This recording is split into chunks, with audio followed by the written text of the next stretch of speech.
Pagod ka na bang pumila ng matagal? Skip ang mahabang queue at i-manage yung maayos ang iyong oras gamit ang bagong GSIS Appointment Buddy. Madali lang ito gamitin. Mag-login lang sa iyong GSIS Touch mobile app. Sa iyong Member Record tab, scroll pababa hanggang mahanap ang GSIS Appointment Buddy.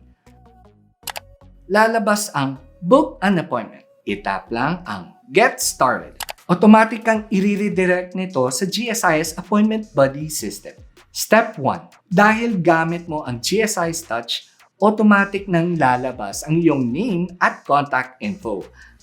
Kaya i-click na lang ang Privacy Policy Statement at i-submit. Step 2. Ilagay ang iyong appointment details. Piliin lang kung gusto mo ng on-site appointment sa GSIS office o virtual meeting via MS Teams. Piliin din ang serbisyong kailangan mo, pati ang iyong preferred date and time, at i-click ang submit.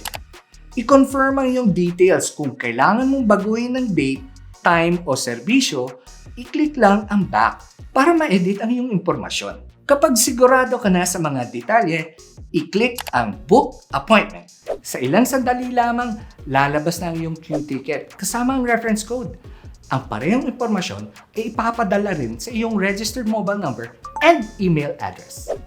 No more long lines, no more waiting, convenience at your fingertips. Maraming salamat sa paggamit ng GSIS Appointment Buddy via GSIS Touch. Para sa ibang katanungan, kontakin lang kami sa mga communication lines na kita sa screen. Relax ka sa GSIS Touch.